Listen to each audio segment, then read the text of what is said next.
If you could be in the Titanic. No. Hi, I'm Leah Lamarr. And I'm Bella Hull. And welcome to Rats of the Roundtable. Please do not listen if you are operating heavy machinery, are a blood relative, or an ex-boyfriend. We are not responsible for hurting your feelings. Welcome to Rats of the Roundtable. Oh my god, that table's like so round. That's so round. That's so round. Oh my god, that table's like so round. So round. Welcome everybody to Rats of the Roundtable. Oh, we're back, baby. It's Leah Lamarr. It's Bella Hull. This is one of the New York tapes. We love the New York tapes. We love being in NYC. We do. It's a dream come true. I absolutely love it here. I love it here. I genuinely do. And I've been kind of Travelina Aguilera recently. You have been. I came back from Australia last week, so I'm feeling amazingly good to be at home from that. I can't believe you've been in so many different time zones in the last month. It's really crazy. I actually hate time zones. I don't know how you've done it. I hate thinking about time zones. I hate being in different time zones. I think that's how my marriage works, is that Adam and I are in different time zones. But other than that... Do you think like opposite time zones attract? I believe so. You're quite nocturnal. Yeah. People are like, how does your marriage work? And I'm like, scheduling conflicts by time zone. Oh, beautiful. Mm-hmm. I love that. That's modernity. It is. I think so. Some people say marriage works if you have separate bedrooms. I say separate continents. You know? Yeah. Who's to say who's right? Exactly. No one's right anymore. No, I don't think being so. Being right is so 2000 and late. I think that being right is actually wrong. Oh, I so agree. Yeah. Being right is very like heteronormy, actually. I just think it's like, how could you know if you're right? Yeah, how could anyone know for sure if you're right? This has actually been philosophical debate. This has actually been the insecurity of my whole life. Is how can I have any convictions? I don't know for sure that I'm right. No, you can never know if you're actually right. About think being right is just a feeling. Half a glass of wine, and then I turn into the person that actually has been right the whole time. Yeah. But speaking of drinking alone, tell us about Australia. Okay, so I did a 4-day comedy cruise in Australia. Not dream. It was an amazing place to go for a mini break from Britain, because it truly is the other side of the globe. Right. It really made me reflect on the fact that we do live on a circle, which made me feel quite sick, actually, thinking about the globe. Okay, so you're saying the Earth is round. I'm saying that I believe... I don't know. The flat Earth community is going to be really upset with you, but we understand. All I'm saying is that there are people that, there are amazing arguments on both sides, obviously. I get it. Mm-hmm. But my belief is that the Earth is round. And this might have been me gaslighting myself, but I felt like I could kind of see the curvature of the Earth from the plane. You are in the minority of people who think this, but I do want to say I appreciate your... Do you ever find that you can see right. the curvature of the Earth from the plane? Always. But then I'm just like... That's like being able to see the potential in a man, like, is it there or do you just tell yourself? Did you just envision it? Yeah. Mm-hmm. But it was an amazing opportunity for me because I went to Australia on my own. They didn't allow me to get a +1, which was amazing and fine. It's only like a short 28-hour journey away. Oh my God. Got on the boat immediately. Did they fly you first class? No, I was in economy. Okay, that would have been a deal breaker. 17-hour flight. No. And then 4 hours in the airport and then another 4-hour flight. Deal breaker. Yeah, but the thing is, I don't have the kind of standards or self-respect that you do. And I think people can sniff that on me, genuinely. And so they're like, do you want an economy flight? So you can come out and we can bully you on a boat? And I'm like, that sounds like incredible. So I get on this boat and I go to the like little office. Mm-hmm. And they hand me a piece of paper and it's all the different age statistics of like the different passengers, which A, I didn't ask for. B, how is that helpful to learn? They gave you the privacy information of every single person. Like the kind of stats. They gave you the 23andMe of every passenger. They're like, this is what we did with the data breach. Yeah. This is the average National Geographic face of the passenger on the boat. Insane. Was it just old white people? Yeah, it was all old... Americans. Like Americans and kind of Australians. I think like a very small handful of Brits. Average age coming in at 85. Average. And can everyone just think about what average means for a sec? Because it doesn't mean like some people were 85. It means like the midpoint was 85. I'm surprised to hear any Americans were living past 85, honestly. Well, they were quite skinny, actually. They were all on Ozempic. Yeah, they were Ozempic Americans. Was this an Ozempic yacht? Not Ozempic skinny, but they weren't American in the way that I problematically. You just imagine them stomping everywhere and being rolled onto the cruise ship. No, I understand. And honestly, that's how I imagine them too. Anyone who's taking a cruise ship in Australia that's that old, in my opinion. Month. So it was amazing because I did my first 2 shows that were contracted. I came off in The Man on the boat. The entertainment director, he was so amazing because he came up to me and he immediately cancelled all the rest of my shows for the rest of the run. After your first show? After my first 2 shows that I did like back to back. And it's because obviously I was just not the vibe, and obviously I bombed for 40. I wouldn't have said it was bombing because I'm in denial still to this day. Did you try crowd work on them? You're like, yeah, hey, dead body over there. Yeah, no, but speaking of dead bodies, do you know that they keep morgues on cruise ships? That's so bleak. The manager told me that the last cruise they did that was 120 days, 26 people died. Out of how many though? I guess like 1,500. Not bad. And they ran out of spaces in the morgue because there were 16 spaces. Some people just want to die at sea, you know? I don't want to die at sea. Actually, I would hate my ashes to be in the sea. Okay. I don't like it. I don't like the sea. I don't like the sea either. I think it's where the aliens come from. Being stuck on a cruise at the other end of the world for 4 days with like genuine sort of no contact for the rest of the world made it amazing for me to realize that I actually don't like the sea. Did you do material for 45 minutes and it just bombed I had to do the whole time? 45 clean minutes. But who? And then the second show I did 45, aka maybe 18 minutes. And then what happened? I just left and I was like, okay, I guess I'm just going to go to my windowless cabin. Did you leave after 18 because they lit you, or you left because you were just like... I was just like, I don't care what happens after this point. I am so beyond fighting. I don't have any more fight left in me. Did they laugh at anything? They laughed at... No. That's a roundabout way of saying no. But it really like radicalized me against the old, you know? Because I saw a man at the buffet pour himself half a glass of skimmed milk and then he topped it up with water. That's dark. That's really dark. I'm and sorry. That made me kind of feel like, oh. Can I tell you that's how I feel about squash? You don't like squash? I find squash vile, but for the Americans listening to this, squash is literally concentrated juice that you then pour water into. In America, we already have that. It's called Minute Maid, and it is the worst juice money can buy. I just squash, because for me, squash has some really lovely associations. It has tennis courts, summer, frilly socks.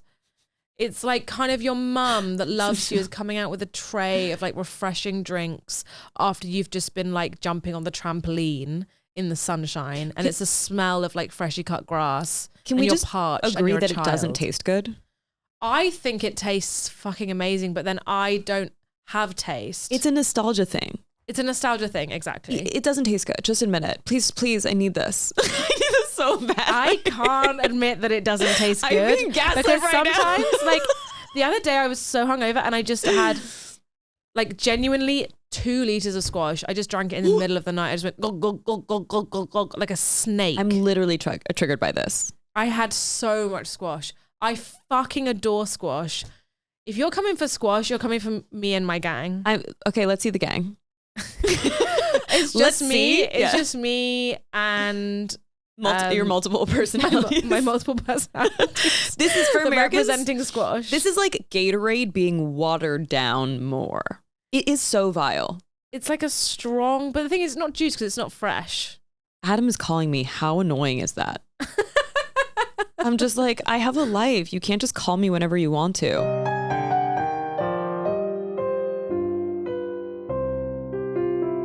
Okay, so wait, just share with us. You did 2 shows. How many? You were supposed to do 6? Yeah. You got canceled.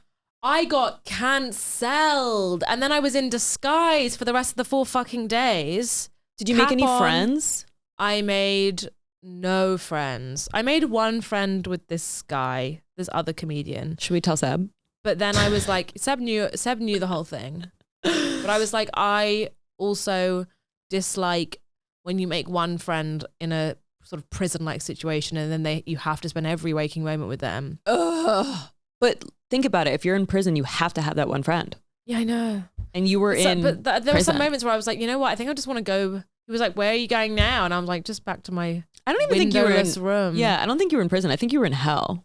It's worse than prison. I couldn't leave. I just couldn't leave. I was trapped. And after I humiliated myself in front of genuinely 600 people twice, like everyone knew who I was and felt a homicidal rage towards me. So I just didn't leave my room until it was the middle of the night, and then I would go out on the balcony and in like 60-mile-an-hour winds and just sort of like scream into the blackness of the sea, if that makes sense. I've felt this way emotionally, but never physically. Also, like, it's really interesting because I've always felt that people that got depressed because of situations were like inferior artistically to me because I get depressed randomly for no fucking reason. Got it. And I've always thought that was like the more interesting way of being depressed. It's just like, oh, I don't know why I feel like this, you know? Yeah. Whereas I was like, I do know why I feel like this. And I'm not going to feel like this in 3 days because I'm going to be back in the UK in 3 days. When I started realizing that my depression was situation-based, not emotion-based, I got off antidepressants. Right. And you just changed the situation. Yeah. I was like, oh, wow, this thing happened to me. And it's just like a normal part of life. Yeah. I wasn't in prison on a boat with 900 whales from America. Also, it just smelled like somebody had slightly shot themselves the whole time. So it smelled like New York. It just, yeah, well, it smelled like a dirty diaper. No, because New York smells more like kind of stale piss. This smelled like watery shit. I think there's something really unhygienic about cruises. Oh, can I just share with you how the sewage system worked on the cruise? So basically, because all the pipes, the boat's going gloop, gloop, gloop, gloop, gloop. You open your toilet some days, you've got a 94-year-old person's shit floating in your toilet because it moved. That was my life. Why couldn't that be the same with wallets? You're like, oh my God, that 94-year-old man money is suddenly in my wallet. That's crazy. Is in my possession now. Yeah, all of a sudden my name is on his will. That's insane. Also, it just like made me, there was this one moment where, because obviously I'm addicted to tea, as all cliched annoying people are. British. Would make myself 2 cups of tea, get into the lift with them and go back down to my room. And I went into the lift with 2 cups of tea like this, 2 scalding hot cups of tea. This old Australian man looks at me, looks at his friend and says, "That little girl looks like she needs a tickle." That is emotional harassment. And I was like, am I a victim? I think I'm a victim of something. Of a disgusting uncle. Yeah, I'm just like, I feel like I've been really like, how do I report that? That's honestly emotional rape. It was it was so profoundly like skin crawling, and I was like, okay, I guess I just have to go back to my cabin room that smells of your shit now. That's violent communication in my opinion. Yeah, it was violent. Talking about tickling someone? Yeah, that little girl looks like she needs a tickle. Were you like, just wait until I scar your faces with this scalding hot water? No, I was just like, you're like, please tickle me. I just went, not like every muscle in my face went totally slack. You froze. You went into fight or flight. I went into fight or flight. Yeah, as you do. Yeah, I went into freeze. To be fair, men send me into fight or flight just by saying hello. Yeah, I understand that. It's a vibe thing. I'm like, what do you want from me? So you know when like bald men, the hair gives up. Yeah. Then the scalp gives up. Then the brain gives up. Then the brain gives up. Then 2 million years later, the dick gives up.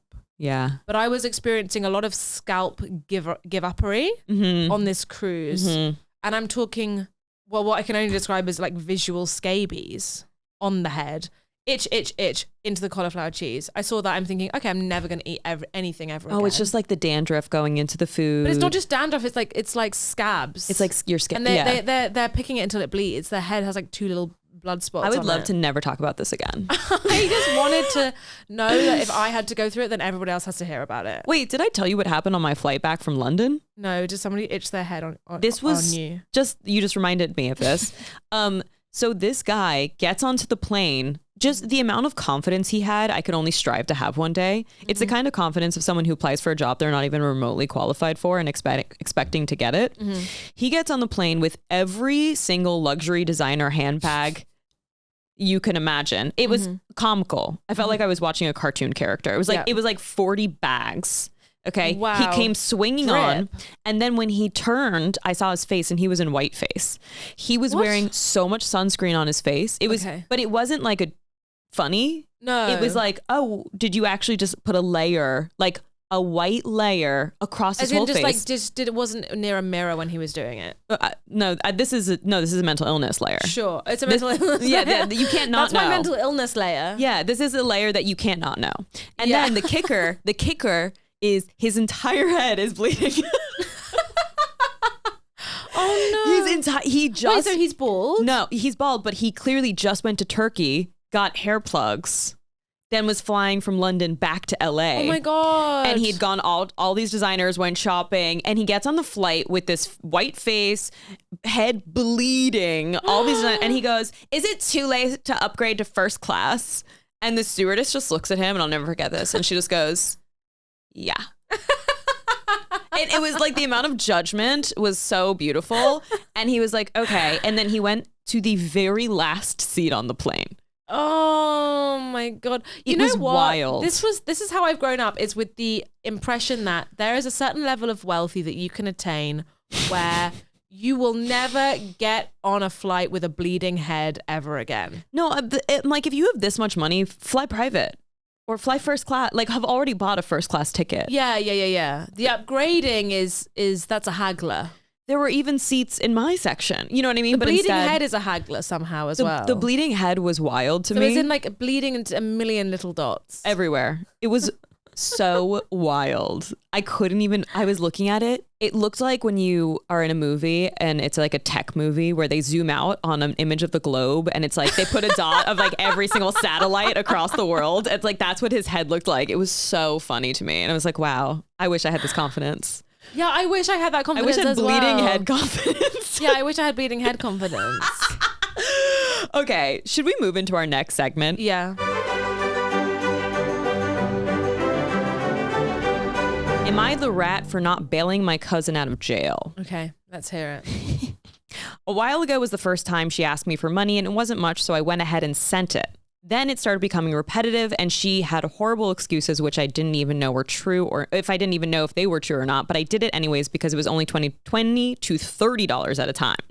The last time she asked for money was the last straw. She asked for $600 to be able to cover her rent. Whose rent is only $600? Okay, and promised she gets paid the next week. I then see the next day on her Snapchat at a nice restaurant and bragging about how she treated her best friend to a $200 meal. I was pissed. Okay. I figured, whatever. If that's how she wants to live her life, go for it. She'll pay me back the next week. She never paid me and still hasn't, and it's been months now. She comes up with random excuses, and $600 isn't just nothing to me. That's a lot of money, and I need that badly. If he needs it badly, why is he giving her the money? Okay, whatever. I asked her recently for it and she came up with an excuse. Then I asked why she didn't ask her parents and she said it's easier to get out of me. And I told her I'd never give her money again and immediately hung up before I said anything I'd regret. That was the last time we spoke until my phone rang last night. And I didn't recognize the number, but it was from my city. I answered anyways, and it was a jail phone and asked if I would accept the charges. And I said yes. And it was my cousin asking me to send her $1,000 to cover the bond. I wasn't sure if she was being serious because it didn't sound like a robot. It sounded like a person asking if I accepted the charges. So I thought my own cousin was trying to scam me. She wasn't crying and didn't say that why she was in jail. So I said, I'm not that easy to get money out of like you think you can, Call your rich parents, you scammer. Yeah, I think the cousin is definitely the rat. She called me a cunt and hung up the phone. I'm not sure if she was actually in jail or not, and I hope she's okay, but I can't spare the money or anything. And she's already ripped me off multiple times and says since I'm so easy, I figured I'd stand my ground finally. Am I the rat? Edit. Some might wonder why I think I'm the rat, and it's because me and my cousin were and are still very close to each other. And I have extreme anxiety and tend to overthink. I'm also a very giving person, so I feel like not giving to my family, especially to help her out, is wrong. Okay, I think that they are not the rat. I don't think he's the rat either. Have you ever had a situation where you've given people money?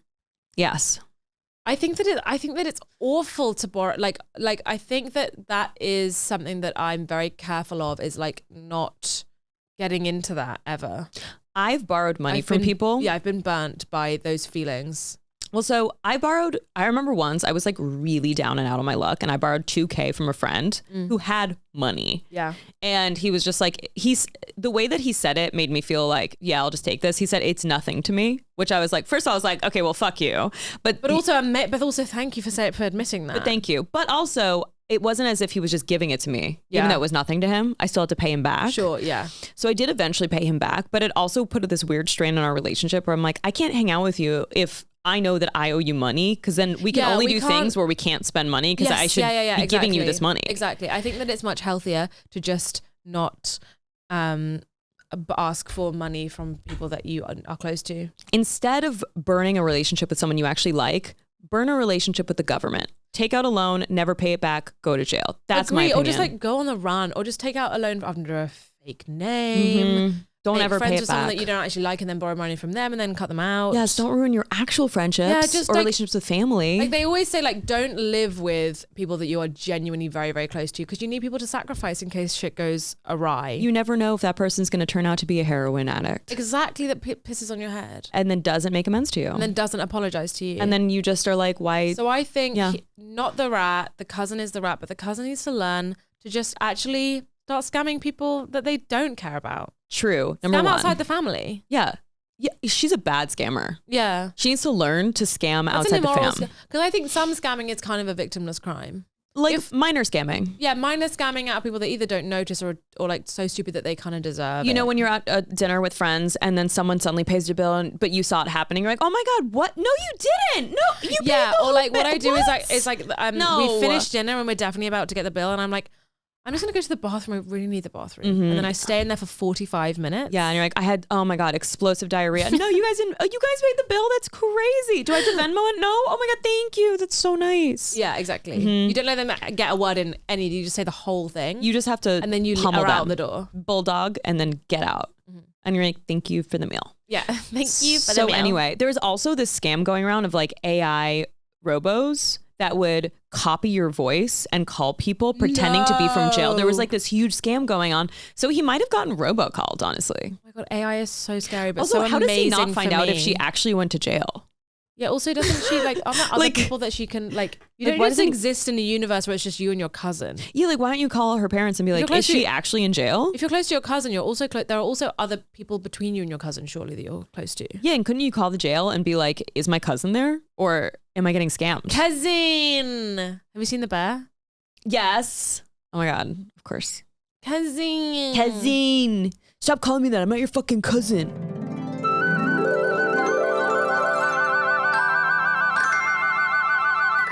A word of the week. PVI is the word of the week, which actually, PVI? I guess is a sort of initialism of the week, or an acronym. PVI? Personal Vagina Intern. I also thought it was genital. Penis, vagina, Gives. interaction.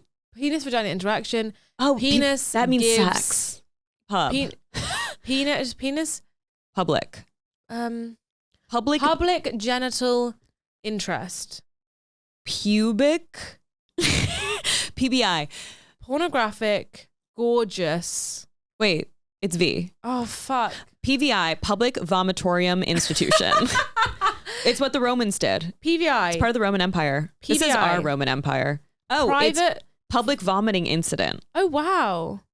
This is so funny. Maybe we should do this every week. Just an initialism. Used on cruise ships. Oh my God. This is evil. This is from our producer, Stu, and he's an evil genius, and he knew what he was doing with this. PVI, Public Vomiting Incident.